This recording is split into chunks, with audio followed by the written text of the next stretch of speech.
come too. He really is, and a lot of people criticize that poison pill contract. And he had never started in Chicago. He was behind Joakim Noah, and he's definitely starting material. This guy's a double machine. I mean, he's just a fantastic. And last night, I think he got a dose of the first challenge of his Houston Rockets career against Dwight Howard. Dwight really took him to school last night. It was very tough for him and he got 4 stitches to the head. Dwight definitely threw a little bit of an elbow to him too. So it was a rough night for Omer, but he's progressing excellent, and he's really turned into one of the fan favorites down here.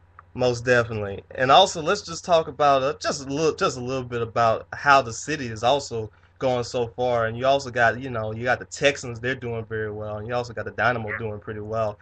How is the excitement about the city so far about those two teams? Oh man, it's been exciting. I don't know if you guys saw the Texans Jaguars game yesterday. It was absolutely crazy. I mean, this was a 1-8 against an 8-1 team, and it got very complicated. And it took an overtime to win it. And it was the first game in NFL history where 2 players had 200-plus receiving yards. It was Andre Johnson and Justin Blackmon, and they just put on a show out there at Reliant, and it was really an impressive game. But the city is definitely a football city first. It's Texans mania everywhere you go, and it's all about the Super Bowl at this point. Everybody's just kind of crossing their fingers that the Texans are going to make it all the way. So it's a big deal this time around, and they finally look like a contender. They're definitely taking care of business. And that's right. I had them as kind of like one of my Super Bowl picks right now because it's just continuing to look like that they're a very good team, and it's actually kind of reached up a little bit up to here because I kind of wanted the Texans to be a little bit like of how the Oilers used to be up here because my city Shreveport is kind of like a two-team town with the Texans with the Saints and the Cowboys.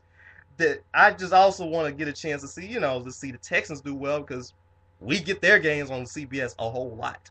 Oh, okay, right. So you get a chance to see them basically grow as well. Oh yeah, most definitely, and well, that's just pretty much it. And well. Other than that, is there anything else you'd like to add to anything? Well, one more thing. I'm definitely glad that Dynamo were able to get back to the MLS Cup. You were mentioning to me on Twitter to give them a little shout out as well. So I am excited about them. They're in it for the second consecutive year. They're fourth time in 7 seasons. So it's really incredible. We're kind of spoiled down here now. We kind of just expect it to happen because they go there so much. And this time around they were 5th seed, so they really had to battle, and they climbed the ladder, and it's been definitely an incredible ride for them too, and they have a new stadium down here too, a new arena. So they're excited about that. They're supporting them as well. So it's a pretty decent time for sports in Houston. Rockets are really the only ones that need to kind of climb out and grow. And I think that's going to happen as well. All right. Well, is there anything else you got any questions for him, Rob? Oh man, he pretty much answered everything I wanted to. I just wish the Rockets a good season, man. They're definitely on my list of teams to watch. The organization always makes good moves, always on top of the game. I like one of the things I like about Houston's organization is they're not scared to rebuild when it's time to rebuild. So many teams are scared to pull the trigger and just rebuild for the future. Houston isn't one of those teams. Right, definitely. No, they definitely are a team that they don't sit on their hands. They really do work and progress forward. So, right. They're a great team, and it's been exciting for sure.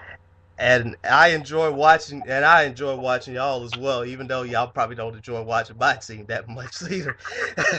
But I enjoy watching y'all. I just hope that I can have my beard by this time that our season series is pretty much over with. So. Hey, definitely. I gotta airmail you one of those fake beards we got going on in the arena now. Oh, most definitely. I'll be sure to wear it actually too. All right. I'll do that, man. Well, thank you. Well, thank you very much for coming on here, and we will have you on the show yet again. I know sooner, probably also coming up to the All-Star game as well, too. Yep. Great interview. Thank you very much, and we'll hope to have you again. All right, Lamar, Rob, thank you so much for having me. All right, thank you. All right, we will be also getting ready to take ourselves another little break. We will be talking about the NFL. And next, and so we're going to take ourselves a 30-second commercial break. This is the Gafford and Brown Show. Mm-hmm. All right, well, we're back on the air with the Gafford and Brown Show once again. Great interview with our with a good friend of mine here in Joshi. If you want to follow him, you can follow him at HTown747. That is at HTown747. Uh, like I said, great interview. He gave us a great soundbite basically about the Royce White situation and about the Rockets. Let's talk about the NFL right now. We had ourselves three very good, some very good games this week. He had just talked about also the Texans game and the Jaguars. Did you get a chance to see that one, Rob? Oh man, this another example of any given Sunday happening. I love the fact that it was a close game. I love the fact that Houston pulled out a close one. So I mean, you want to see good division games. When you play a team in your division, it shouldn't be a blowout. It's just how I feel because you have enough tape on each other. You play each other twice in the year. The game should be pretty close. And Jacksonville put on a good showing. Uh, they got potential, but Houston's just a better team. They pulled off the W. Now you have a lot of people, a lot of pundits that probably give Houston a lot of flack for having a game that close against Jacksonville. But I mean, once again, it's a division game. I mean, that's how it goes. And it is. I mean, if you saw it in the first game, you kind of didn't expect that they would do the same thing because Houston dominated Jacksonville, but Jacksonville was really prepared, and this was even after Blaine Gabbert got hurt. That Chad Henne, who wasn't at that good when he was with Miami, he actually had himself a very good game. And you also had Justin Blackman as well, having a big game, over 200 yards as well. But I mean, they just ran into a better Houston Texans team that also had a good amount of weapons in their arsenal as well. Right, right. And I like this Houston team. I like their chances at competing for a title. Um, I mean, I think right now they're the first seed that's going into the playoffs. Like the playoffs, so today they'll be number one. Yes. So you have to like their chances. Um, this this great time to be a Houston fan, I guess, because they're finally becoming the team they're supposed to be. Like I remember for years, the past 3 or 4 years, I've always had Houston being my wild card pick or my Hmm. dark horse going into the playoffs. And every season they would somehow come up short. And now they finally got things clicking on both sides of the ball, and they look good. So, it's just a great time to be a Houston Texans fan, be a fan of the Texans, and this bandwagon getting full.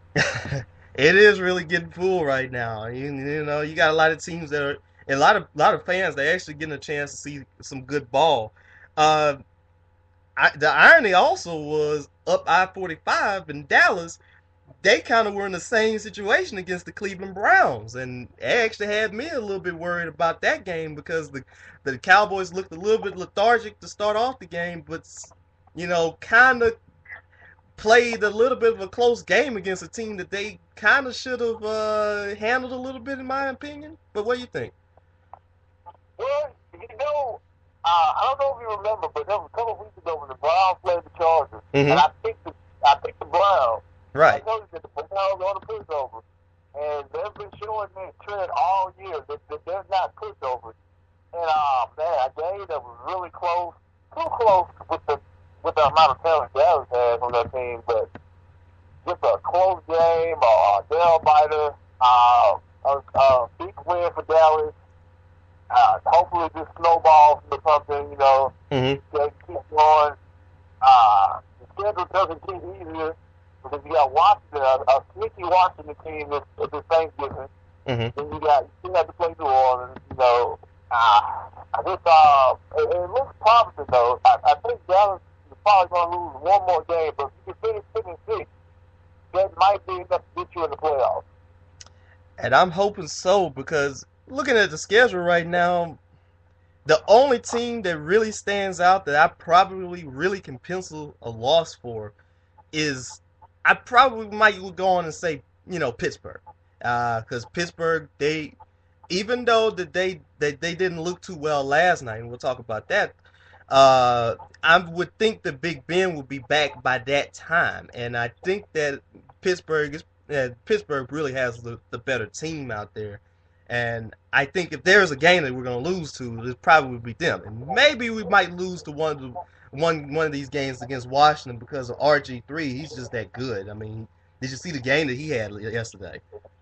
I didn't see it, but I saw that stat line. It was a pretty good game, but I guess the Eagles right now for the NFC East doormat right now, so you know.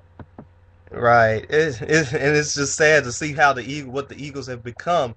Um, Mike, and also we had a very good game with your Broncos too. Your Broncos defeating the San Diego Chargers, actually getting the sweep here. Chargers again hibernating, but I mean, my goodness, look at the Broncos. They're actually sitting right now at, let's see, 7-3, and right now they would be the fourth seed in the AFC playoffs if they began today. Right, yeah, and the AFC West pretty much belongs to Denver. Oakland is coming back to compete, and they've already lost to Denver. Kansas City is too far out of it, and the Chargers already dropped to the Denver. So right now, I mean, like, call it premature, but the AFC West is pretty much Denver's division. They look good right now. But I also want to talk about the playoff race Right. going in the NFC because it's so competitive. I mean, you have the AFC, you have the NFC North. There could be three teams to the playoff with Minnesota, Green Bay, and Chicago. Mm-hmm. You also have the Seahawks right now who competing for a wild card spot. You have the Tampa Bay Bucks and the NFC South and the Saints. And you also have your Cowboys. So, man, this race for the wild card is getting pretty hot. The Giants as well. Mm-hmm. Uh-huh. You guys still, I'm thinking about the Giants because you and the Giants, you guys still have a chance to win the division. But the playoff race in the AFC is really, really tight right now. Oh yes, it is. It is pretty tight right now. I mean, outside that, I mean, of course you got Atlanta and probably Chicago. Atlanta more than likely going to get one of those top two spots as far as the Oh, bye. yeah. And you got Chicago, San Francisco also competing for that other bye. But you're looking at the wild card spots here. It is very good. I mean, I would think that Green Bay would at least get one of those spots. Obviously, I would think that they would.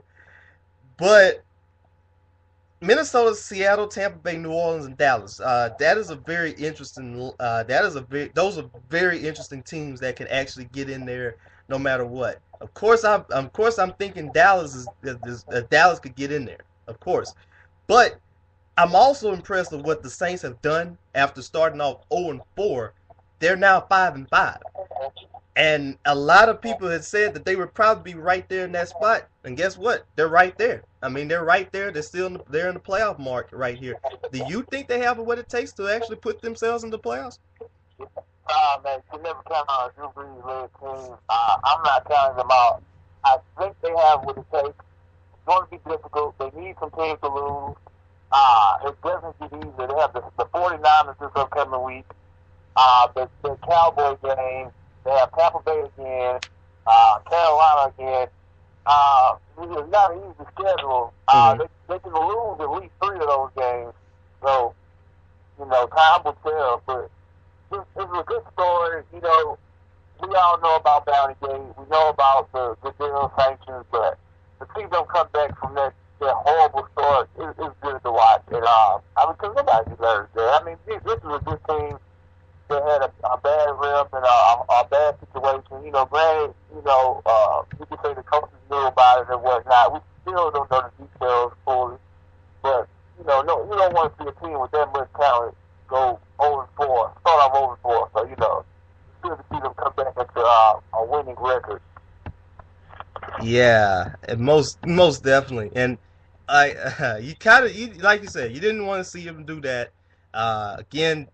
And the way that they bounce back, it shows to me that they have that they of course, you still got Drew Brees. Drew Brees is your quarterback right there. I mean, anything is pretty much possible because, I mean, he's just that good.